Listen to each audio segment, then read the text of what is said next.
Parce que connaître sa juste valeur, c'est aussi savoir faire fructifier ce que l'on crée. Ma juste valeur s'associe à Nalo, la plateforme d'investissement qui fait rimer argent et projet de vie. Ensemble, on vous a préparé une formation gratuite pour apprendre à négocier votre salaire comme un pro ou une pro. Rendez-vous sur la Nalo Academy pour consolider votre culture financière et décrocher l'augmentation que vous méritez cette année. www.nalo.fr/académie.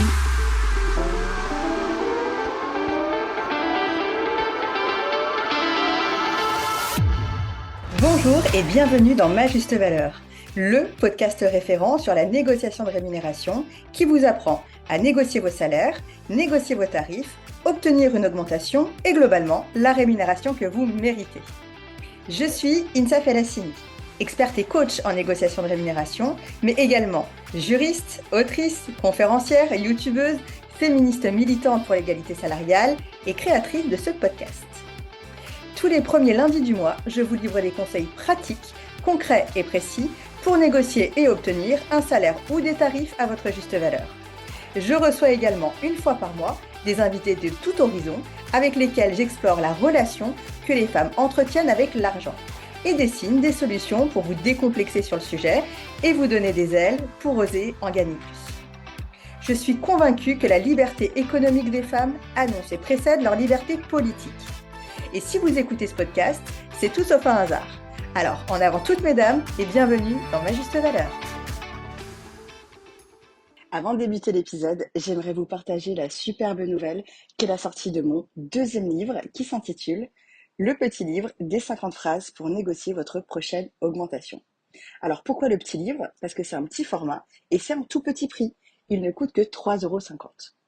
Qu'est-ce que vous allez trouver dans ce livre? Eh bien, un condensé de ma répartie légendaire. C'est-à-dire quoi dire et quoi ne pas dire quand on veut négocier son salaire d'entrée lors d'un entretien d'embauche, quand on veut demander une augmentation, mais également pour les indépendants et les indépendantes, quand on veut négocier ses prestations ou quand on veut augmenter ses tarifs. Le petit livre des 50 phrases pour négocier votre prochaine augmentation, c'est un tout petit format à glisser dans votre poche ou dans votre sac, l'anti-sèche parfaite pour vous permettre d'obtenir votre prochaine augmentation. Il ne coûte que 3,50 €, il est disponible en ligne et dans n'importe laquelle des librairies. Et si tout cela n'était qu'une grande illusion? Le monde du travail n'est pas un espace neutre, un tremplin méritocratique ou égalitaire. C'est un monde construit par et pour les hommes, dont les règles du jeu garantissent le maintien de leurs privilèges. Aujourd'hui, j'ai le plaisir de recevoir Lucille Quillet. Lucille est journaliste, conférencière, membre de l'Observatoire de l'émancipation économique de la Fondation des femmes, coach et autrice. Lucille a signé plusieurs ouvrages majeurs qui ont profondément marqué la pensée féministe contemporaine. On lui doit notamment le livre de coaching professionnel Devenir badass, comment en finir avec le syndrome de l'impostrice, ainsi que 2 essais devenus incontournables, Le prix à payer, ce que le couple hétéro coûte aux femmes, pour lequel je l'avais d'ailleurs déjà accueilli sur le podcast Ma Juste Valeur en 2021. Le lien d'écoute sera dans les notes de cet épisode.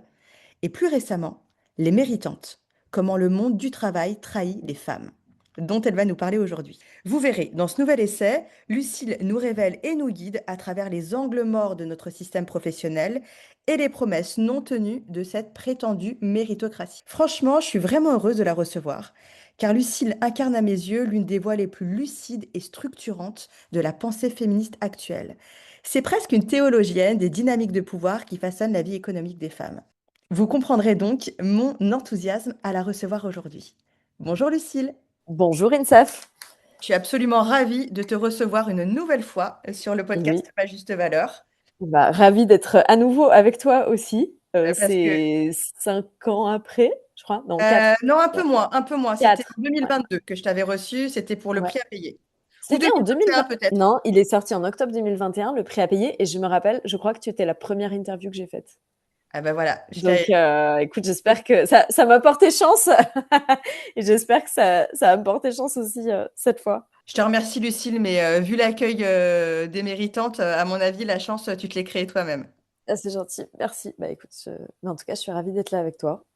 Moi aussi, je suis ravie de te recevoir de nouveau, donc sur le podcast Ma Juste Valeur et sur un sujet qui me tient particulièrement à cœur, qui est la sortie de ton nouveau bouquin qui s'intitule Les Méritantes et qui est publié aux éditions Les Liens qui libèrent. Et ce que Mhm. j'aime beaucoup, moi, dans ce bouquin que j'ai adoré, c'est ce que je te disais en off avant qu'on Mhm. débute l'épisode. J'ai adoré ce bouquin parce qu'en fait, ça faisait longtemps qu'il fallait, à mon sens, qu'on théorise le fait que c'était pas aux femmes de changer quoi que ce soit à leur comportement, mais que c'était plutôt au monde du travail de changer sa manière de fonctionner pour être moins hostile aux femmes. Et comme je te le disais aussi tout à l'heure, je suis dans cet écosystème-là depuis plus de 12 ans maintenant.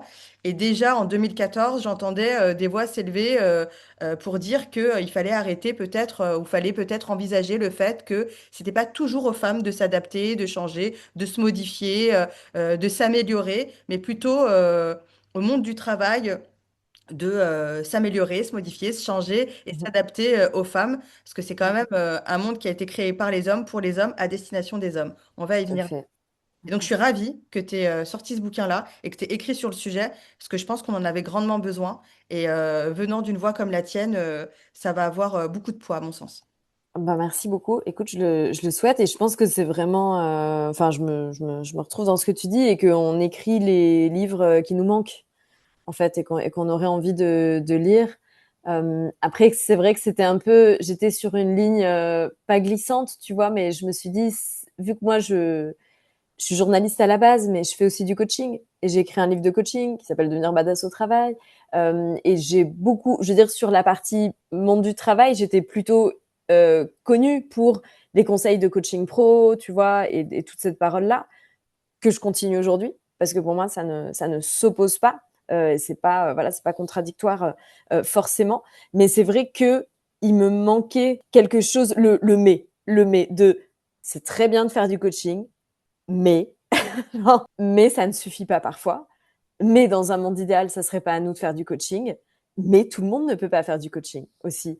Et le coaching a ses limites. Et c'est vrai que je trouve que c'est très bien qu'il y ait beaucoup d'outils de coaching, voilà, il y ait tout ce développement personnel qui viennent aider des femmes à améliorer leur vie au quotidien.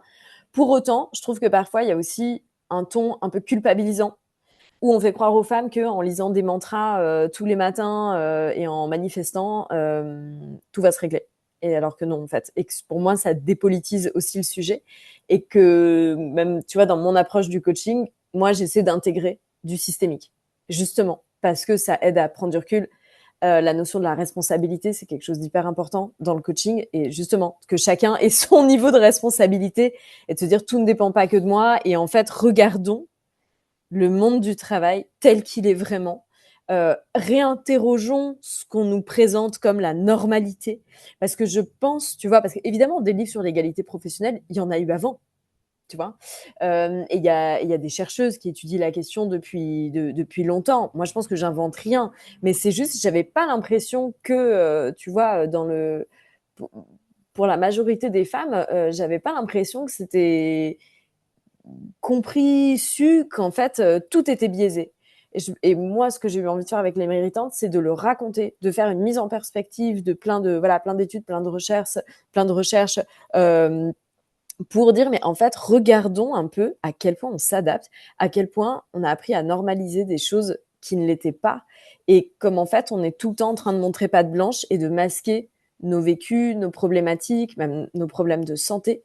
Quand on est une femme au travail et que tu as l'exemple le plus simple et basique, c'est pourquoi est-ce qu'on s'excuse quand on annonce une grossesse à son employeur. Tu vois, vraiment, genre si on y pense, c'est absurde. Mais Mais on va y venir, ouais, Lucie, oui, de ouais, tout ouais. ça. Pour commencer, moi, j'aimerais te poser une question qui est aussi un remerciement au final. Donc, c'est un Ah, peu les merci. deux.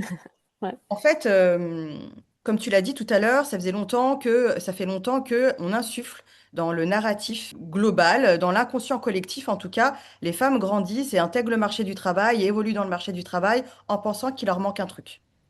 Et ouais. que ce truc-là, elles doivent le trouver, cette pièce manquante du puzzle, en faisant du coaching, en faisant du développement personnel, en changeant quelque chose chez elles, mais en tout cas qu'elles sont incomplètes et pas tout à fait adaptées au monde professionnel, parce que finalement, c'est de leur faute. Elles ont des ovaires, elles n'ont pas de... Ouais, D'accord? ouais. Et en fait, toi, tu arrives avec ce bouquin-là et avec cette parole-là. et tu balayes tout ça et tu dis, attendez, les filles, les guys, attendez tout Ouais. ça.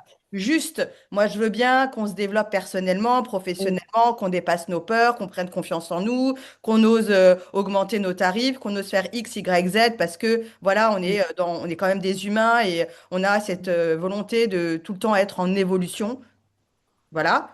Mais est-ce qu'on peut tous se mettre d'accord que dès le départ, en fait, votre monde du travail, les dés sont pipés? Ouais. Et en fait, moi, Mm. en lisant ton bouquin, franchement, Mm. c'est vraiment cette phrase-là, et c'est comme si je te voyais de C'est prendre la vrai. parole dans une réunion et de dire, ouais, ok, c'est super sympa tout ce que vous dites là. Ouais. Par contre, avant qu'on continue et qu'on avance un peu plus en profondeur, est-ce qu'on peut juste se mettre d'accord? Ouais. Et c'est d'un... Et ça m'a fait franchement du bien. Ça m'a Ah, tellement fait du bien que ça me met les poils rien que d'en parler. ah, mais arrête moi aussi, du coup. On va avoir froid. Non, mais On est en plein franchement, hiver. Ouais. ça fait du bien, Lucille, parce Mm. que, ouais, juste on Merci. s'arrête 2 minutes. Guys, on Bah, s'arrête. c'est l'expression, mais qui est un peu ancienne, ça fait un peu boomer, mais c'est remettre l'église au centre du village, quoi. Genre, en fait, s'il vous plaît, ok, très bien, mais on peut juste réinterroger 2 secondes le monde du travail, ses règles, et tu vois, et même moi, je parle de toute cette critique du syndrome de la bonne élève et du syndrome de l'impostrice. Je dis, mais attends, juste 3 secondes. C'est quoi être une bonne élève? C'est vouloir bien faire son travail, c'est être appliquée, être rigoureuse, avoir tu vois, une haute conscience professionnelle et un haut degré d'exigence. En fait, c'est quand même être très consciencieux. À quelle heure? Ça, c'est un mauvais comportement professionnel. Syndrome de l'impostrice, alors là, évidemment, quand tu penses que tu mérites pas ta place et que t'as pas toutes les compétences et que voilà, c'est évidemment nocif et quand c'est poussé à l'extrême, c'est pas souhaitable. Mais au fond, ça dénote quoi le syndrome de l'impostrice? Que tu es capable de te remettre en question et de douter de toi-même. Et en fait, c'est juste la manifestation d'une forme d'humilité. Voilà. Et donc tu dis, si dans le monde professionnel, être appliquée, rigoureuse, ça ne suffit pas et douter de soi-même, c'est négatif, qu'est-ce que ça nous dit du monde du travail?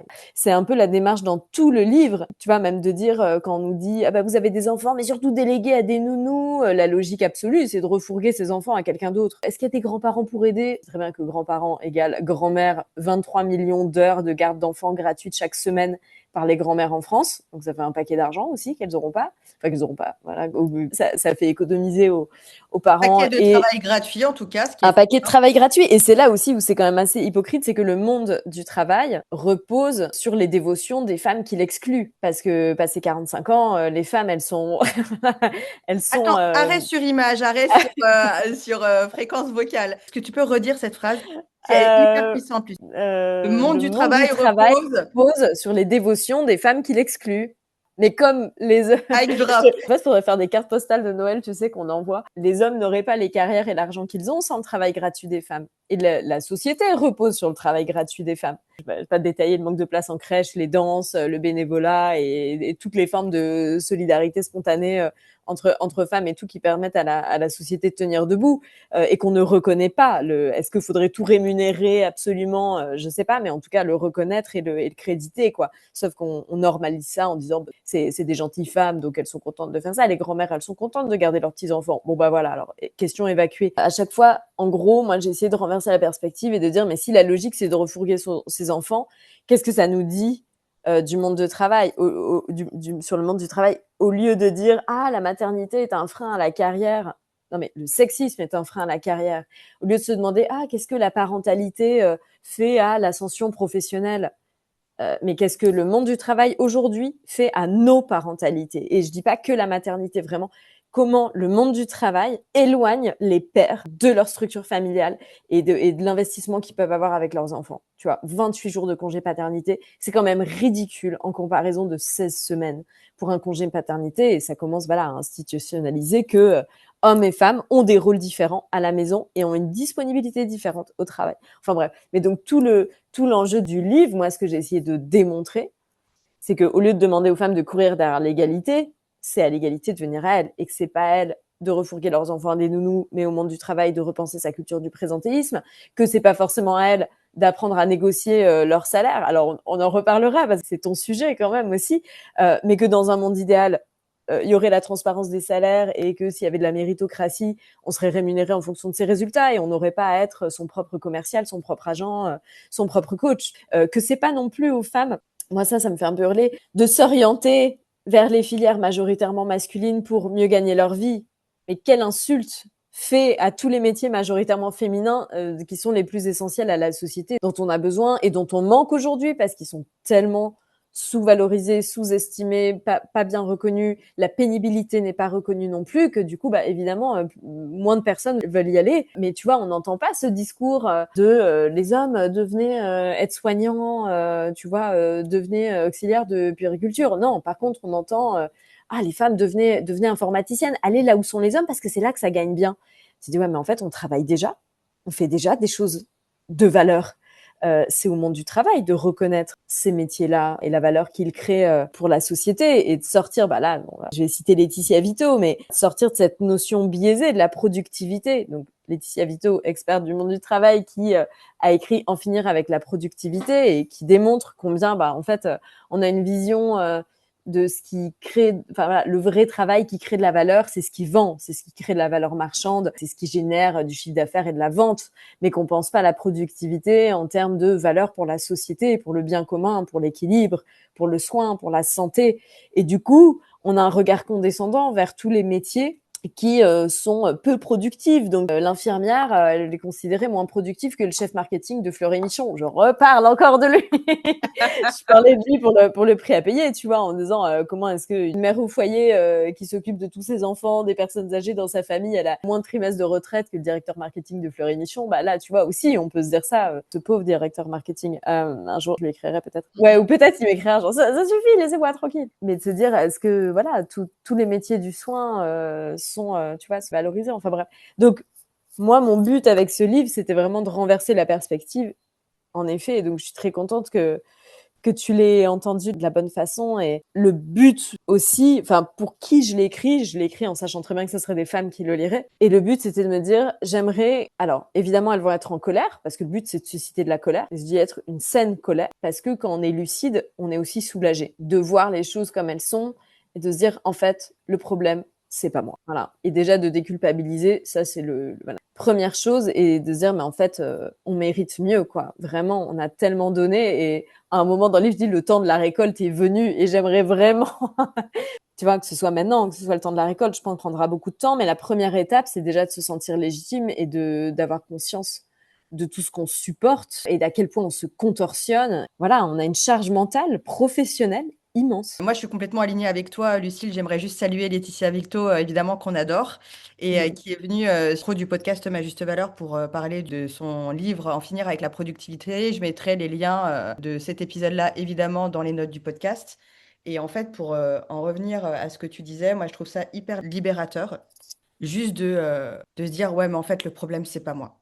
Ouais. Tu sais, tu parlais de soulagement tout à l'heure, mais c'est un vrai soulagement. Et en fait, j'ai le sentiment que toutes les femmes, quelque part, c'est comme si on vivait un gaslighting collectif. Mais ouais, mais oui. Et en fait, tout au fond de nous-mêmes, dans notre fort intérieur, il y a des fois où on se dit, non, mais attends, c'est pas possible en fait.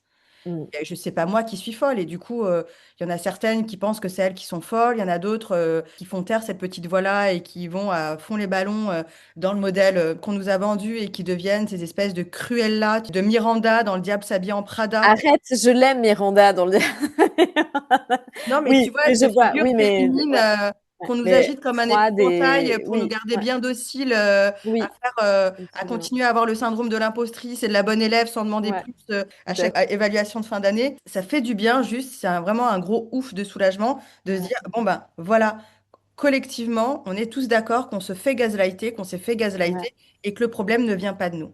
Maintenant donc le qu'on a dit ça, Lucille, moi j'aimerais alors, juste ouais, en revenir à la genèse du bouquin. ouais. Et à quel moment tu t'es levé, tu t'es dit, mince, maintenant, il va falloir que j'écrive sur ce sujet-là? Qu'est-ce qui a été l'élément déclencheur qui a fait que tu t'es dit, euh, Ouais, que c'est le fait d'être devenue hem, maman? Est-ce que c'est le fait que tu... non, c'est pas le fait d'être maman. C'est marrant ça parce que quand j'ai donc le prix à payer est sorti en 2021. Moi, j'ai eu ma fille en 2023. Et donc c'est vrai qu'il y avait plein de gens qui me disaient tu vas écrire sur la maternité hein. Non, de face enfin de façon assez surprenante, je sais pas. Moi, déjà, on a beaucoup écrit sur la maternité. J'avais rien de plus spécifique à dire, tu vois, je pense. Et en plus, enfin, moi, j'ai été plutôt agréablement surprise par mon expérience de la parentalité. Voilà, je pensais être, enfin, j'ai jamais été hyper à l'aise avec les enfants. J'ai toujours su que je voulais des enfants, mais tu vois, j'étais pas trop dans le truc. Et je trouvais qu'il y avait tout un univers hyper cucu autour de la maternité, le col Claudine. Comment va bébé? Enfin, tu vois, ça me donne envie de hurler dans un coussin. Mais et j'étais un peu aussi en mode bon, un enfant, voilà, 3 mois ça va à la crèche, on n'a pas à modifier son temps de travail, l'allaitement c'est pas une obligation, genre voilà, faut un peu cette logique de défendre son territoire et pas se faire bouffer par l'enfant, tu vois, qui est quand même un truc assez fort, je trouve, que, culturellement. Et en fait, j'ai adoré ça. Enfin voilà, je pense que même les gens qui me connaissent, qui me voient, me disent ah oui, t'as quand même bien changé là-dessus parce que je suis assez, Mais dis donc, t'es devenue cucu. Bah, c'est pareil, moi, je suis Mais dis devenue la donc, reine tu des prends cette cucus, hein. petite voix cucu de voilà, d'acheter un milliard de livres, de jouets, de dire c'est trop mignon, tu vois, et de rentrer dans une boutique de jouets d'enfants alors qu'il y a aucun besoin d'y aller. Enfin bref, et d'allaiter pendant assez longtemps et de prendre tous mes vendredis pour être avec ma fille et qu'on l'a mise à la crèche à 6 mois et que, enfin voilà, tu vois, plein de choses. Ça, c'est aussi, je trouve, la parentalité est vraiment une expérience d'humilité parce qu'il y a ce que tu penses que tu vas faire et ce que tu fais sur le moment. Et tout n'est pas que principe, théorie, et moi, mes valeurs, c'est ça, et mon enfant, tu vois, il y a aussi énormément d'émotions, de ressentis qui font qu'en fait, tu te surprends toi-même voilà, à agir différemment. Enfin bref, petite parenthèse, mais du coup, tu vois, hormis cette petite surprise, j'avais rien d'intéressant à dire sur la maternité qui n'ait pas déjà été dit et voilà. Mais par contre, je savais très bien, assez rapidement en fait, après le prix à payer, parce que donc enfin, ça s'est très bien passé avec les liens qui libèrent. Il m'avait dit, nous, on serait quand même intéressés pour refaire quelque chose avec toi. Et j'ai dit, ben moi, le sujet qui me semble évident, là, en fait, c'était presque logique pour moi que le prochain sujet, ce soit ça, ce soit parler du monde du travail d'un point de vue systémique aussi, parce que ça me manquait dans le côté coaching. C'est-à-dire que tu vois, j'ai beaucoup porté cette parole du coaching, de l'empowerment, être badass, s'affirmer, poser ses limites, tout en réfléchissant à est-ce que ça entretient le système, est-ce que c'est calquer des comportements d'hommes, non. Mais du coup, en vrai, parfois aussi, pendant le coaching, tu touches à des limites. Comment tu coaches quelqu'un qui se fait discriminer en retour de congé mat, tu vois, comment tu... Alors évidemment, il y a des choses à faire, et notamment s'informer sur le droit du travail. Mais tu vois, parfois, je trouvais ça un peu insatisfaisant et un peu... Il y avait quand même certaines limites. Et moi, du coup, je commençais, tu vois, aussi dans le coaching à dire, oui, mais voilà, le syndrome de l'impostrice de la bonne élève, j'interviens en entreprise, j'ai notamment une conférence voilà, qui se vend très bien sur les 4 syndromes qui limitent la carrière des femmes, donc le syndrome de l'impostrice, de la bonne élève, de la boule de cristal et de la miss. C'est moi qui les ai nommés comme ça, mais bon, je vais pas développer. Mais j'utilisais ça aussi pour faire un peu cheval de Troie et qu'à la fin, je rappelais quand même, ces syndromes-là sont limitants pour telle raison, parce que les règles du jeu, c'est ça, mais ils ont aussi du bon. Et il faut aussi reconnaître les qualités professionnelles tu vois, dont ça témoigne, et qu'en vrai, le monde du travail aussi pourrait se remettre en question. Et ça me plaisait vraiment, tu vois. Et je me suis dit, mais cette parole-là, que je trouve pas opposée au coaching, mais complémentaire, j'ai vraiment envie de la porter. Et c'est vrai que tu as eu des livres, enfin tu vois, il y a tout le travail de Margaret Maroney, de Rachel Silvera, de Sophie Pochick sur l'égalité professionnelle, mais c'est pas forcément connu du grand public. Et quand tu vas dans une librairie et que tu vas au rayon féminisme, malheureusement, tous les livres sont cantonnés là, tu vois, alors qu'en fait, ça devrait être dans le rayon société. Et enfin, bref, après, ça serait intéressant d'en discuter avec un libraire aussi, mais il y a énormément de livres sur le corps, sur la maternité, de plus en plus sur le couple, sur les violences conjugales, sur la sexualité, voilà, sur l'IVG, mais des livres sur le travail, ben, il y en avait pas beaucoup. Tu avais le livre de Judith Aquin, 3 mois sous silence, donc qui va parler de ce premier trimestre de grossesse qu'on nous demande de taire, mais voilà, de façon globale dans toute la société, mais y compris au travail. Il y avait la reprise de Tinu Anne Femme, du coup, donc qui parle de la reprise du travail après l'arrivée d'un enfant. Donc aussi, donc il y avait et il y avait d'autres livres que j'oublie certainement. Enfin, tu vois, Laetitia Vito, elle a aussi écrit des livres sur le travail et tout. Mais je me disais, moi, j'ai l'impression qu'il manque un livre avec une vision assez globale de, tu vois, tous les moments dans le monde du travail, tous les âges. Et qu'est-ce que ça nous dit globalement, en fait, sur cette logique de faut que les femmes s'adaptent ou faut leur faire un peu du favoritisme avec des quotas, tu vois, une vision assez... Tu vois, on a l'impression parfois que l'égalité professionnelle, c'est faire la charité. Et moi, je déteste ça. Vraiment, ça On y me... vient, on y vient. C'était Ouais, voilà. justement le sujet de ma prochaine question, Mm. Lucille. Ce que j'ai trouvé intéressant dans ton approche, c'est que tu as repris tous ces défauts qu'on a nommés syndromes, ces espèces de syndromes, ces complexes, ces défauts qui partent du postulat qu'il y a quelque chose qui ne tourne pas rond et qu'il faut corriger chez les femmes, Ouais. qui est le syndrome de la bonne élève, le syndrome de l'impostrice, etc., etc. C'est d'ailleurs toute ta première partie où tu parles des fameuses règles que j'ai appréciées. Ouais. Tu as tous Syndrome. ces syndromes-là. Ouais. Et en fait, ce qui était intéressant, j'ai trouvé, c'est que tu as rappelé quand même qu'on a décidé de faire de qualité féminine des défauts dans le monde du travail. Ouais. Tout à l'heure, on en parlait aussi, quand même, le syndrome de la bonne élève, c'est quand même quelqu'un qui fait du bon travail et qui est plutôt, c'est une personne qui est globalement consciencieuse et qui travaille bien et qui a le goût du travail bien fait. Le syndrome de l'impostrice, c'est quand même au départ une personne qui doute et c'est le philosophe grec qui disait la seule chose que je sais, c'est que je ne sais pas. À la base, L'humilité. c'est quand même des qualités qu'on nous vante et qu'on nous vend quand on Mmh. est dans le monde de l'éducation très Oui, globale. Et quand on arrive sur le marché du travail, il y a cette espèce de décorrélation ouais. entre ce qu'on nous a dit qu'il fallait qu'on soit et ce qu'on doit d'être pour réussir. J'aimerais savoir, donc ma question, elle est plutôt straightforward, est-ce qu'on peut en sortir vivante, nous les femmes, de ce monde du travail? Et est-ce Oui, qu'on bien peut sûr. un Ouais. jour gagner la partie? Parce que la vraie question, Mmh, elle est là, tu vois. Et je viendrai après ma prochaine. Et donc, où je fais une mmh. petite ouverture sur ma prochaine Ouais, question, comme ça, tu l'auras peut-être en tête quand tu m'apporteras ta première réponse. Au demeurant, le monde du travail, c'est quand même le travail de façon générale et le pouvoir économique des femmes, bien etc. sûr. C'est quand même un peu leur ticket d'émancipation.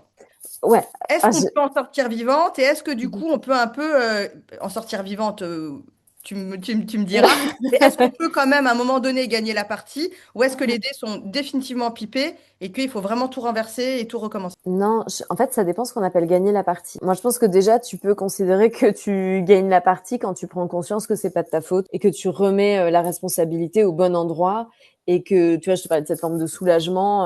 Moi, j'espère qu'il y a des femmes qui vont lire le livre, aller sur le monde, aller retourner dans leur bureau ou si elles travaillent pas dans des bureaux et tout ce qui se passe au quotidien, tu vois, du collègue qui s'approprie le travail, du mec qui coupe la parole en réunion, du ou de la chef qui survalorise les hommes, de tous les métiers majoritairement féminins aussi, dans des, tu vois, dans des entreprises qu'on appelle les fonctions support. Alors juste un truc, Lucille, Ouais, quand je dis gagner la partie, c'est ouais, est-ce qu'il est possible pour les femmes mm, à un moment donné mm, d'être traitées équitablement, justement, et de s'épanouir dans leur travail sans être constamment en train mm, d'avoir un bouclier qui repousse. Parce que c'est ça, tu vois, ouais, j'ai l'impression que les femmes dans le ouais, monde du ouais, ouais, travail, on a notre armure, mm, à chaque fois c'est on repousse, on ouais. repousse, on repousse les attaques. Ouais, Notre armure, je à chaque pense fois que qu'on avance oui. dans la vie. Ouais. Je pense que oui. Alors, on peut gagner la partie, déjà quand on voit les choses comme elles sont et qu'on arrête de douter de soi. Du coup, on sait mieux se défendre, on sait mieux se faire respecter, on peut s'affirmer, on peut, voilà, faire du coaching, ne plus avoir peur de déplaire.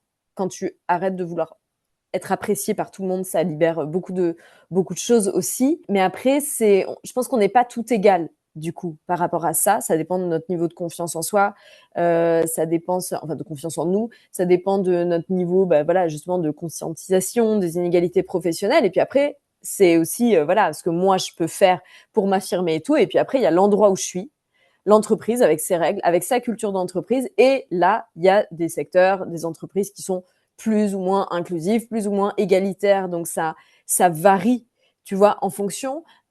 Après, dire aux femmes, ah bah du coup, si vous n'êtes pas apprécié à votre juste valeur dans tel endroit, allez voir ailleurs. Moi, ça, c'est vrai que souvent, je me dis, putain, j'ai l'impression que c'est le truc qu'on dit du coup très rapidement, assez vite, et que est-ce que cet endroit existe?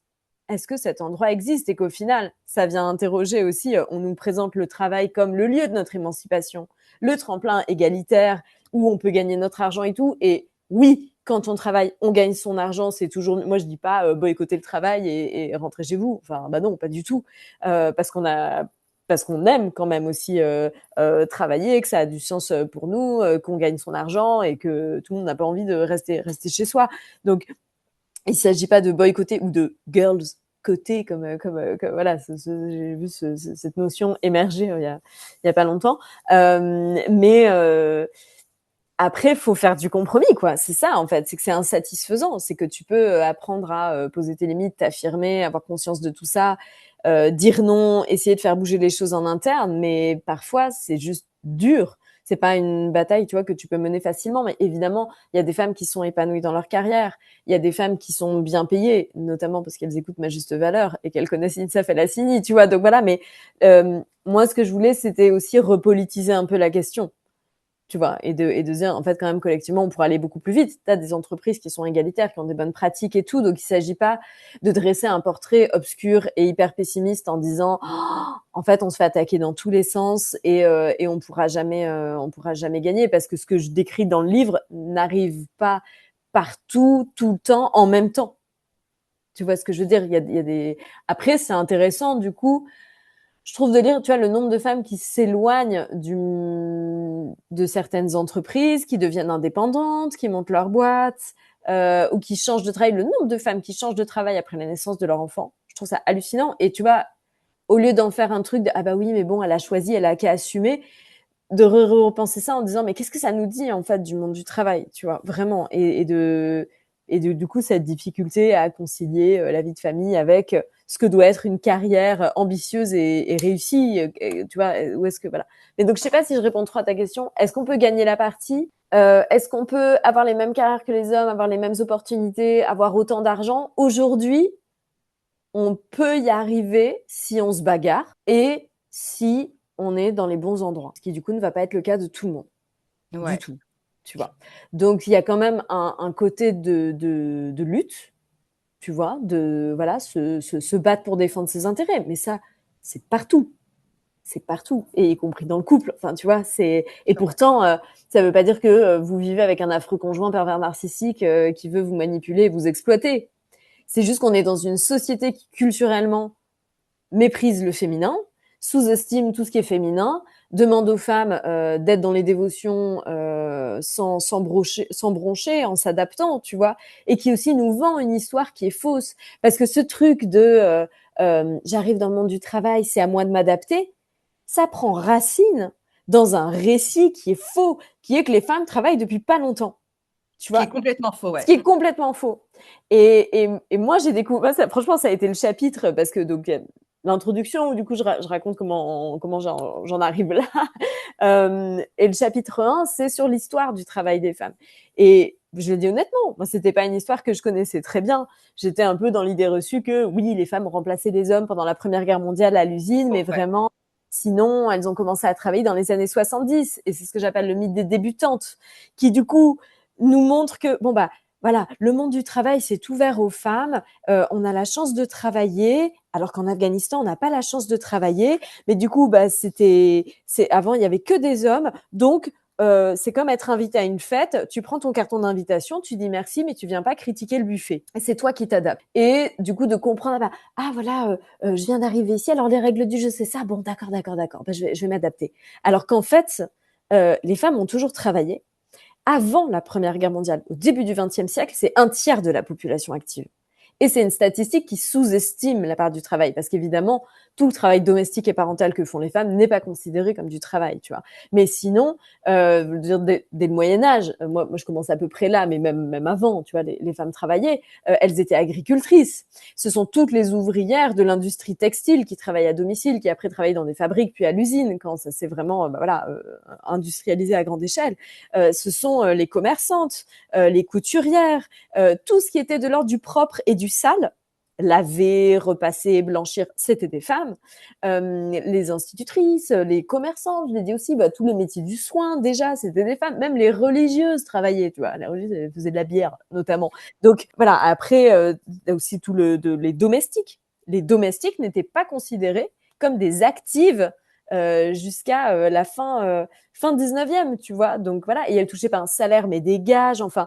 Et on était dans une forme perpétuelle de moralisation du travail des femmes, où certes, elles pouvaient travailler, mais que si c'est dans l'extension du domestique, que si elles gagnent moins que les hommes, que si ça ne met pas en danger leur vertu et leur bonne conduite, voilà. Et qu'en plus, ben, on a été Alors, constamment moi, là-dessus, sous-payés.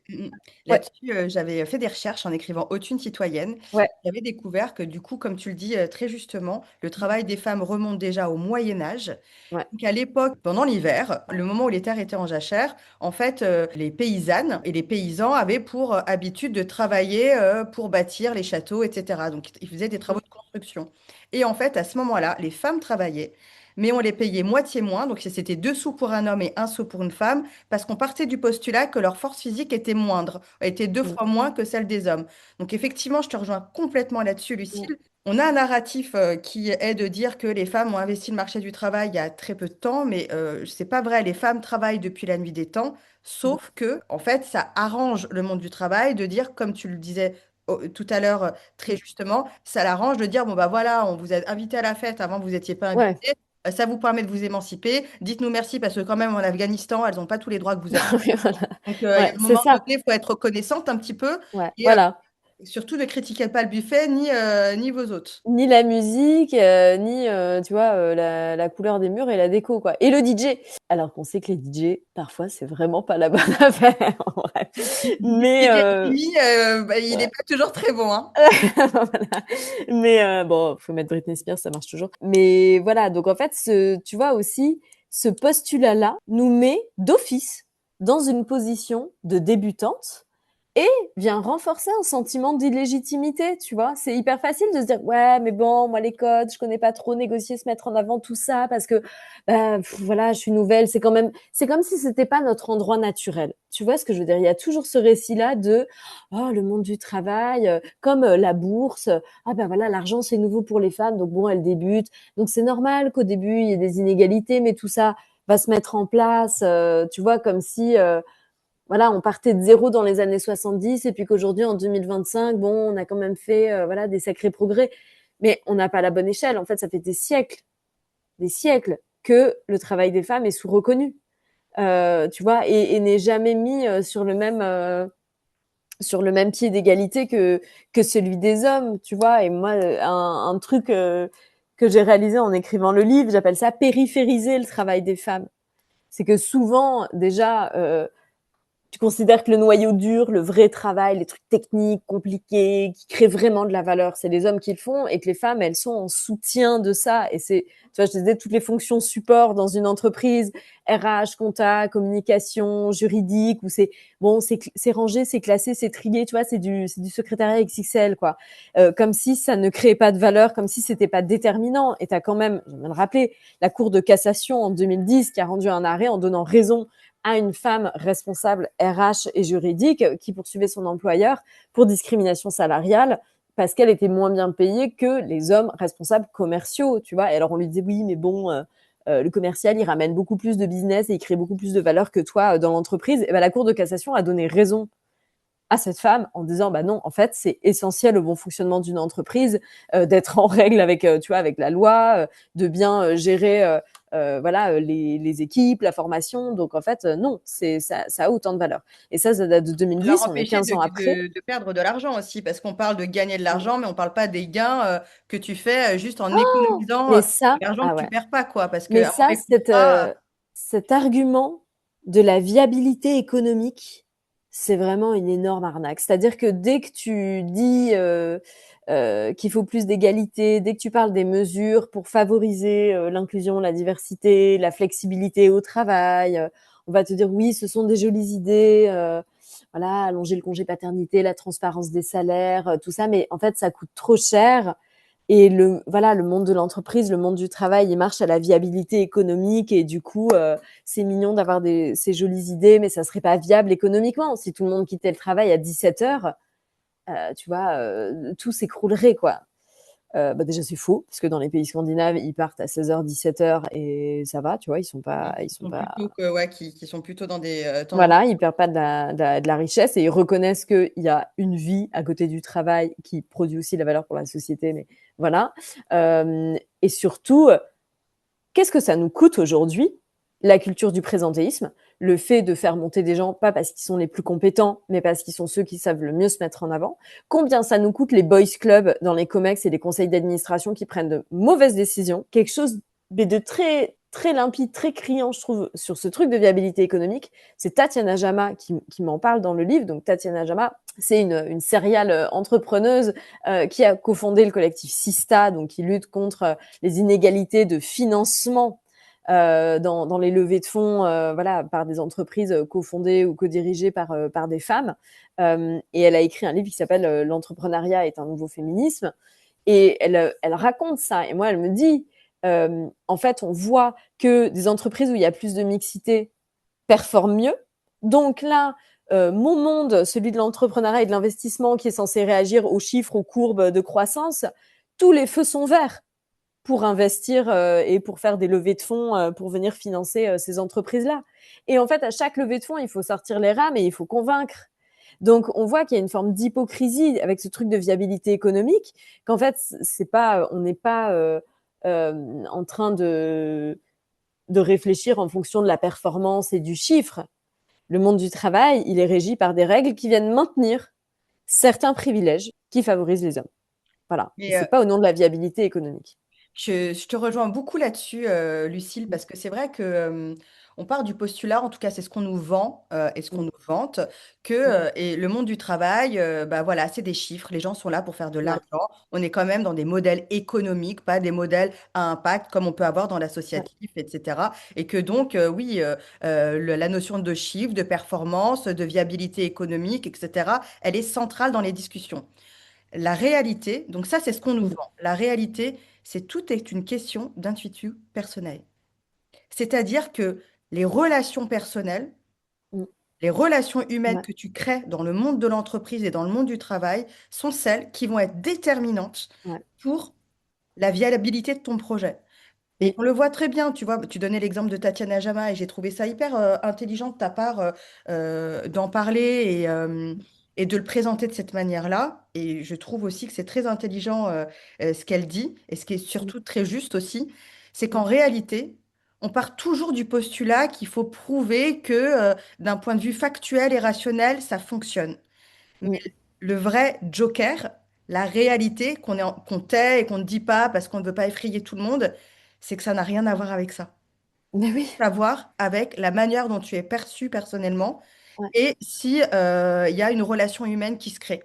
Et c'est ouais, pour ça qu'on voit, par exemple, que plus tu vas être proche de ta hiérarchie, plus tu vas partager des choses en commun avec elle, plus tu mm, vas être inclus dans un club qui finit par être oui, boys club parce ouais, ouais.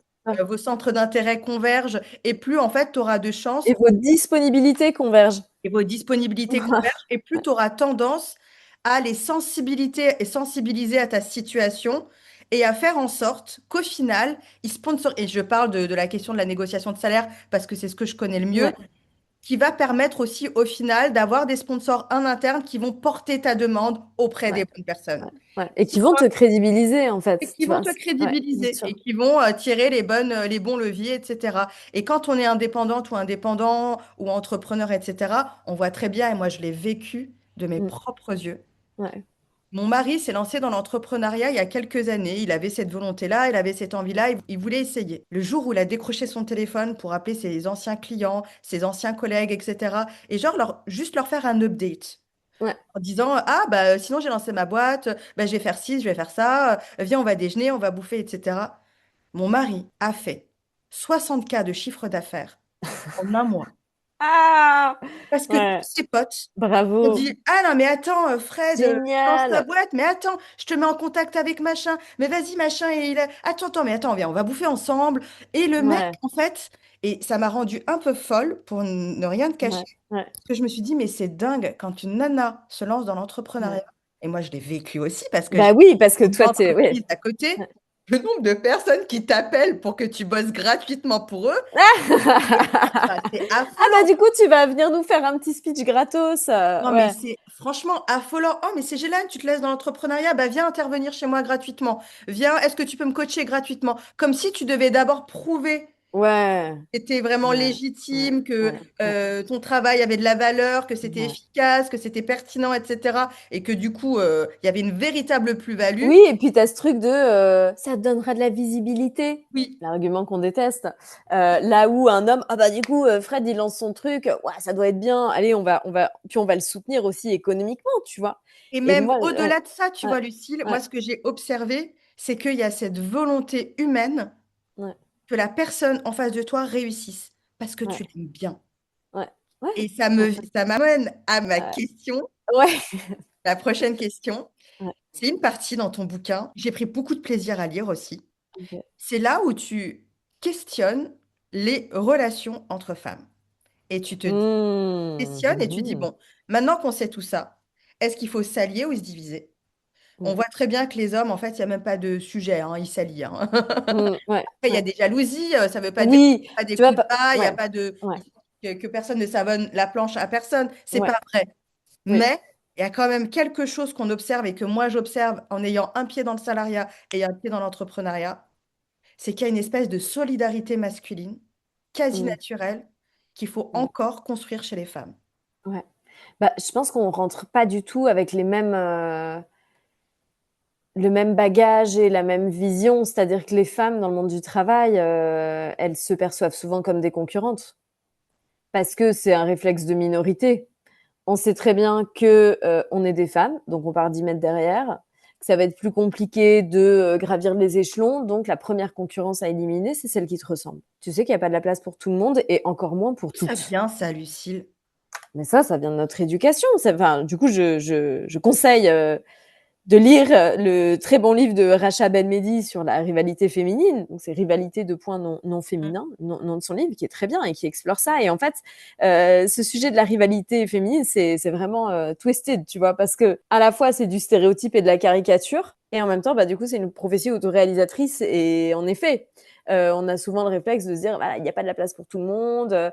Puis aussi, bon, les femmes sont quand même éduquées à se considérer comme des rivales qui doivent, tu vois, se battre pour obtenir l'amour d'un homme ou même Ouais. l'approbation Mm. des autres, qui est la chouchoute, qui est la plus belle, qui est l'élue. Enfin, je veux dire, voilà, on a Miss France, quoi. Donc, c'est Ouais, quand même voilà, une on n'a pas mis. compétition Ouais, de femmes, c'est voilà. tellement Et vrai. voilà, et je regarde Miss France tous les ans, Religieusement. donc je ne stigmatise pas, voilà. Mais c'est quelque chose culturellement de banal, tu vois, et que tu vois dans X films, Bridesmaid, tu vois, des femmes qui sont en Mm. rivalité pour être la plus belle, le plus beau moment, la plus reconnue, la plus applaudie, la plus machin, tu vois. La choisie, en fait. On a La un peu cette choisie, ouais. tendance d'être choisi, d'être l'élu, tu vois. Voilà, exactement. Et par contre, c'est un peu en train de changer quand même, mais la sororité, le soutien, des femmes qui construisent des choses ensemble, c'est pas quelque chose forcément de valorisé. Je veux dire, des femmes qui se soutiennent, qui construisent des choses ensemble, on va dire, c'est quoi ces vieilles lesbiennes en colocation? Tu vois ce que je veux dire? Ou c'est des réunions Tupperware.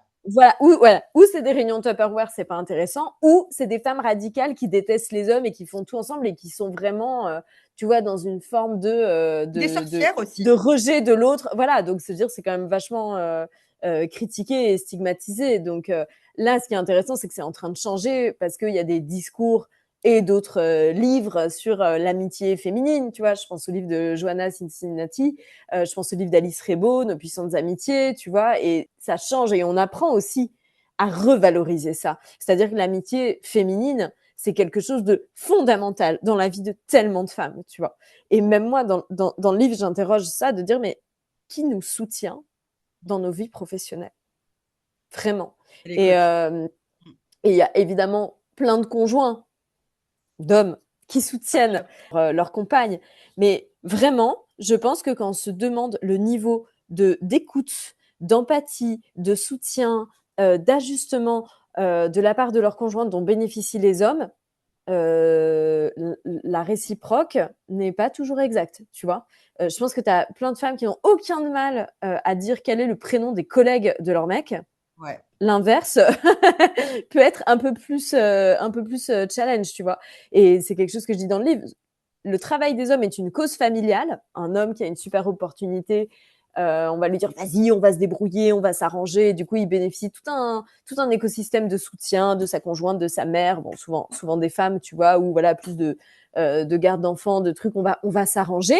Tandis que quand une femme a une bonne opportunité professionnelle, et c'est pas forcément gravir les échelons, tu vois, c'est aussi faire une reconversion, reprendre une formation, déménager ou faire voilà une opportunité professionnelle quelle qu'elle soit, on lui dit pas vas-y on va se débrouiller, on lui dit comment tu vas faire.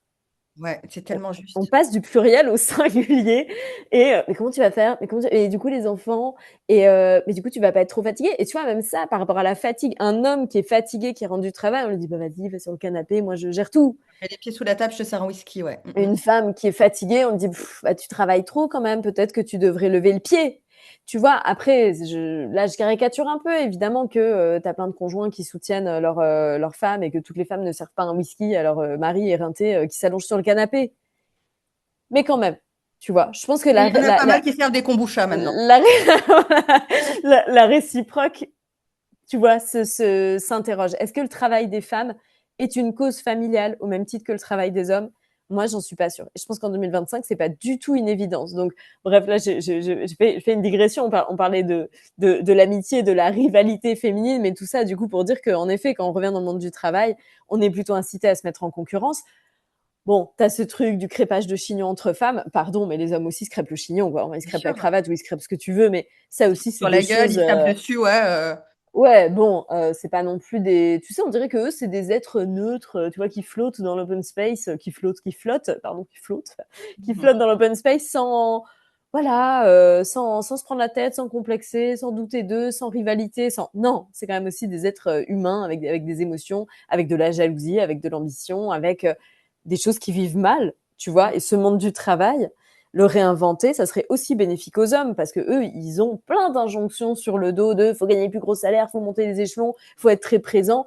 Ils ont presque moins de choix, c'est-à-dire qu'ils ont plus d'argent, plus d'opportunités, mais au final, la partition, elle est quand même aussi assez limitée pour eux. Tu vois, un homme, tu lui enlèves son travail, il n'y a plus rien. Au niveau Ouais. identité et comment je viens valider ma bonne masculinité, c'est compliqué, tu vois. Donc, je trouve que ça aussi, c'est intéressant de rappeler ça et de se dire, en fait, changer le monde du travail, c'est au bénéfice et oui, au bénéfice de tous et toutes. Mais en tout cas, les femmes entre elles au travail sont pas du tout des anges. Et ça aussi, je trouve c'est important de le dire. Tu as des femmes qui sont très maltraitantes et tu as des femmes qui discriminent parce qu'il y a de l'amertume aussi quand tu as dû avaler des couleuvres pendant des années, t'adapter aux règles du jeu, faire des sacrifices personnels que tu arrives en haut. Ouais, parfois Ouais, c'est le syndrome un peu de l'enfant battu finalement. Ouais, ouais, Ça se un peu, produit même ouais. des fois sans même Ouais. t'en Mais apercevoir. voilà, et de dire, bah moi j'ai ramé, bah les autres aussi vont ramer en fait. Et il n'y a pas de raison, tu vois. Et ça, voilà, ça, on n'est jamais qu'une seule dimension. C'est-à-dire que moi je parle du genre, mais Mhm. tu vois, il peut aussi y avoir d'autres inégalités qui rentrent dedans, qui font que tu peux avoir de l'amertume et que t'es pas forcément en soutien. Tu vois, et Racha, Racha Belmedi, elle en parle aussi, tu vois, dans son livre Rivalité féminine, que entre femmes racisées, parfois dans le monde du travail, tu te fais pas de cadeaux. Tu te fais pas de cadeaux parce que t'as surtout pas envie d'envoyer le message que ah bah voilà elles sont dans une forme de communautarisme parce qu'elles s'entendent bien entre elles, tu vois. Donc c'est vraiment vachement complexe en fait. Et moi, parfois, on me demande, mais alors du coup, est-ce qu'on ne pourrait pas quand même attendre des femmes managers qu'elles aident des autres femmes et qu'elles soient plus flexibles et qu'elles soient, tu vois, plus dans des démarches d'égalité. Et je dis, mais attends, c'est pas une manager, elle peut pas changer la politique RH à elle seule. Et puis elle doit se fondre dans une culture. On lui demande à elle aussi des résultats, des comptes et parfois de reproduire certains mécanismes et venir attendre que ce soit les femmes qui transforment le monde du travail pour s'aider entre elles. Je trouve que c'est un peu une injonction, tu vois, de moralisatrice que ah bah du coup c'est aux femmes d'être vertueuses et de s'aider entre elles alors qu'en fait parfois elles ont juste pas les moyens. Elles ont juste Oui, pas les moyens. oui, et puis moi je trouve qu'aussi c'est un peu un nouveau piège, je trouve, Mm. cette notion de sororité, parce que en fait, faut dire la vérité. Tu peux pas, enfin, t'es pas un cookie, tu peux pas plaire à tout le monde, et vice-versa. Ouais. Tout le monde ne peut pas te plaire. Et Ouais. des fois, il y a des femmes que tu n'aimes pas, c'est comme ça. Mais il y a des femmes que tu après moi je trouve Et que il y a des femmes la qui ne t'aiment sororité pas. ouais, il y a des femmes qui Parce t'aiment que pas. Ouais, ouais, bien Je sûr. pense que aussi, je trouve que c'est une nouvelle charge mentale et du coup une nouvelle charge de la preuve et du coup encore un nouveau truc qu'on met sur Mm. le dos des femmes en disant bon bah voilà tu dois si tu es une femme manager et tu dois être soror et tu dois être soror et soror ça veut dire que c'est à toi de changer les choses, de faire en sorte que tes équipes etc. sans prendre en compte aussi tout l'aspect systémique. Oui, et puis que parfois, tu n'as pas les moyens, tu peux pas, tu vois. Enfin, une femme manager, elle peut pas rallonger le congé paternité à elle seule, tu vois, Non non enfin, bah oui typiquement. et puis Et voilà. Après, la sororité, c'est pas forcément être d'accord avec toutes les femmes, tu vois, ou que toutes les femmes se tiennent la main sur un arc-en-ciel en ronde, tu vois. Moi, c'est un peu comme on le présente quand même Lucille. c'est un peu comme on le présente parfois, mais pour moi, c'est pas être gentil, être d'accord et être, tu vois, c'est ne pas reproduire tu vois, des comportements qu'on connaît voilà, de la part de beaucoup d'hommes, de couper la parole, d'écraser, de dévaloriser, de bitcher à la machine à café, tu vois, voilà. C'est en fait d'avoir conscience des inégalités systémiques qu'on subit, du coup, d'être en soutien de ça, tu vois. Voilà, moi, il y a des femmes avec lesquelles je m'entends pas ou que j'apprécie pas particulièrement, mais j'estime leur travail, mais je vais pas valider, tu vois, du harcèlement qu'elles peuvent rencontrer. C'est ça pour moi, la sororité, c'est quand tu as conscience qu'on est quand même dans la même barque et qu'on flotte sur, tu vois, on fait du rafting sur un fleuve d'inégalité et qu'on va pas se jeter à l'eau les unes les autres, tu vois. Par contre, ça veut pas dire qu'on va forcément, tu vois, tout faire ensemble et être d'accord. Enfin bon, c'est une métaphore Alors, Lucille, j'en improvisée, mais ouais. profite. Comment est-ce qu'on peut, si on peut profiter de cet épisode-là Mm, pour rappeler la vraie définition de la sororité? Parce que la mm. réalité, c'est que si même moi, tu vois, il y a des moments où, tu vois, je me dis non, mais en fait, l'image de la sororité, c'est tout le monde se tient la main, on se fait des gros bisous, on est toutes super copines. Et en fait, des fois, tu fais passer les intérêts d'une autre femme devant les tiens, alors que non, enfin, tu es quand même là pour Non. Ouais, faire ouais, passer, enfin, dans ta ouais, job ouais. description, c'est quand même gérer ta merde à toi avant la merde. Ouais, ouais, Et, ouais. euh, et du coup, est-ce qu'on peut quand même rappeler tout ça? Parce qu'il y a beaucoup de femmes avec lesquelles je parle, qui sont des clientes ou pas d'ailleurs, des amies aussi des fois, enfin, beaucoup de femmes que je rencontre qui ont une petite difficulté avec ce terme-là de sororité parce qu'elles ne Mm. comprennent pas ce qu'il veut dire et que pour elles, en fait, avant d'être soror, on est avant tout des êtres humains et que Oui, les êtres humains, bon, bah, tu as des affinités naturelles. bien sûr, mais bien sûr, Tu et peux que juste t'es rappeler pas. c'est quoi cette sororité-là pour donner une petite définition? Alors la définition exacte, parfaite, je l'ai pas, mais pour moi, du moins, C'est quoi être c'est soror? être Tu avais commencé soror. tout à l'heure en disant, Bah, ouais, pour moi, c'est en fait soutenir les femmes face aux inégalités que toutes les femmes connaissent. Ce serait un peu ça, on tu vois. répète, c'est soutenir des femmes. Vas-y, répète-le s'il Donc, te plaît. soutenir des femmes face à toutes les inégalités, les discriminations, les remarques sexistes que toutes les femmes connaissent. En fait, c'est être solidaire. Voilà. Moi, je pourrais dire, c'est être solidaire de son genre. Ça veut pas dire que tu es d'accord avec tout le monde. Ça veut pas dire que tu dois travailler avec tout le monde. Moi, je trouve que vraiment, pour travailler avec des gens, il y a une question de confiance qui est fondamentale. Et c'est pas parce que c'est une femme que je vais lui faire confiance et qu'on va tous dire et qu'on va être d'accord et qu'on va s'entendre. Bah non, en fait. Parce que parfois, la confiance, elle est juste pas là. Il y a voilà, enfin, on a quand même une diversité d'opinions, de sensibilités. On a le droit de pas être d'accord, heureusement.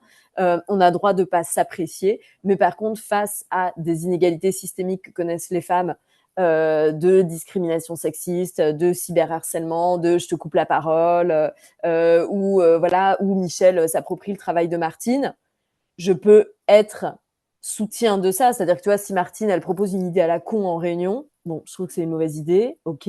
Mais si Jean-Michel se l'approprie, ça me coûte quoi de dire, par contre, ça, c'était l'idée de Martine. Juste ça, tu vois. Mais ça, en Euh, pratique, Lucille, ça se fera jamais. Quand t'aimes pas quelqu'un, la sororité, ça te passe au-dessus de la tête. moi, je trouve qu'on s'élève avec ça.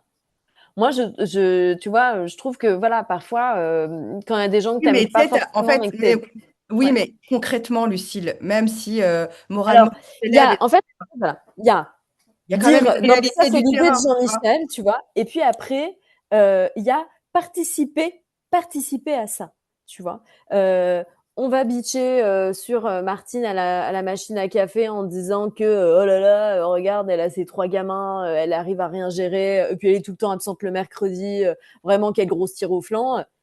Bah tu vois, c'est Soror, même si j'ai pas Martine, de pas venir nourrir ça en disant ah ouais c'est vrai, en plus elle m'a raconté la dernière fois que non non non non, tu vois.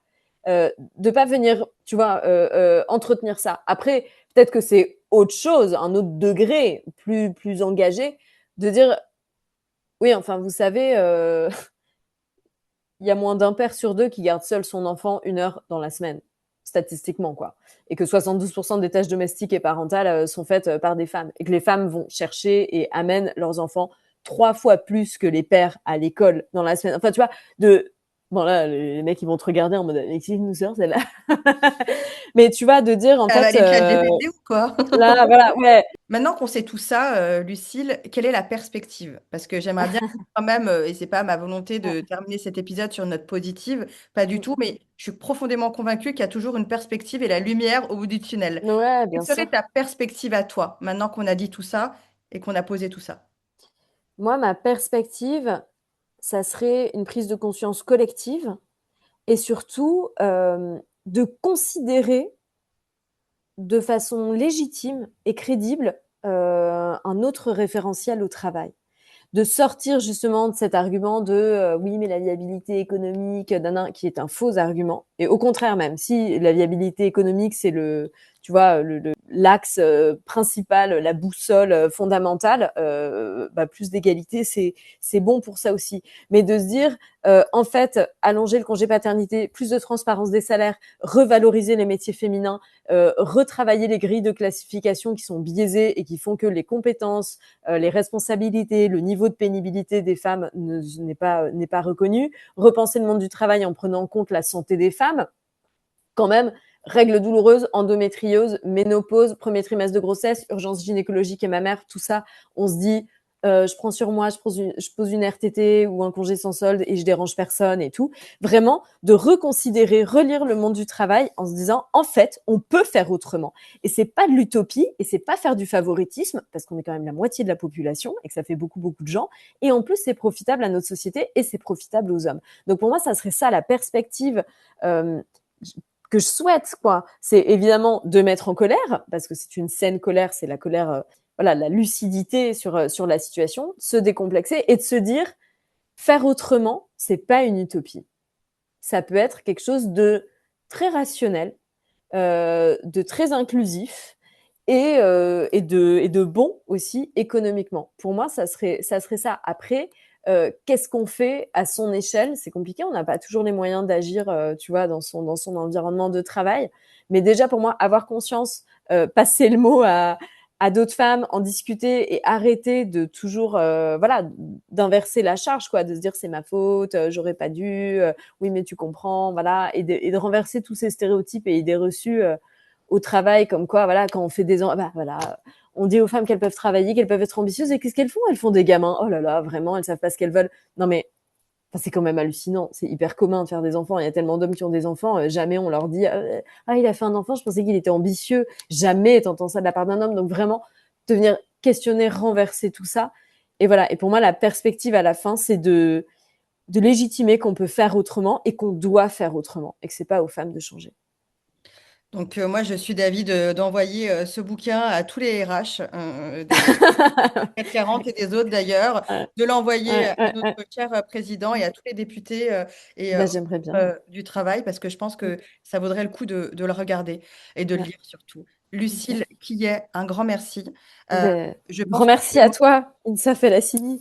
je pense que toi et moi, on peut continuer comme ça encore très longtemps, mais voilà. Ouais, Il faut très bien longtemps. aussi que ça se termine cet épisode Ouais, et on en fera une deuxième, on fera une deuxième partie si nécessaire et si on a envie de ouais, prolonger cette discussion. ouais. Je te remercie, Lucille. C'est un véritable bonheur de croiser ton chemin, de lire et de ton travail, de... Ben, merci beaucoup. Ben, c'est un plaisir d'être aussi dans cet écosystème avec toi. Enfin, voilà, on a parlé de sororité et tout, et moi, c'est vrai que enfin, j'adore ton travail, j'adore ce que tu fais, et je trouve ça merveilleux parce qu'on est quand même plusieurs femmes à se connaître, à se parler, à partager des infos, à se soutenir, et pour moi, c'est juste non seulement agréable, mais en plus du bon sens pour faire évoluer, voilà, faire évoluer ces sujets ensemble et se porter collectivement, quoi. Ouais. On a toutes les deux des filles Et donc, voilà, on va Ouais, construire le monde pour elle et en ouais, espérant qu'on goûtera un petit peu de ce nouveau monde pendant ouais, notre présence sur cette terre. ouais. Lucille, merci. Évidemment, Merci à merci toi. aussi pour toutes les références des livres que tu nous as partagés, Mm. que je vais mettre dans les notes de l'épisode. Ouais. Je vais avoir une sacrée pile à lire. D'accord, ça marche. Bah, écoute, Les bonne lecture. méritantes, merci Ouais. à toi. Les méritantes aux éditions Liens qui libèrent. Je sais que Noël est passé, mais il n'est jamais trop tard pour se faire à soi-même un beau cadeau et à sa La destination. Saint-Valentin arrive. La Saint-Valentin aussi. Voilà, très bien. Merci beaucoup. Au revoir, Lucille. Au revoir.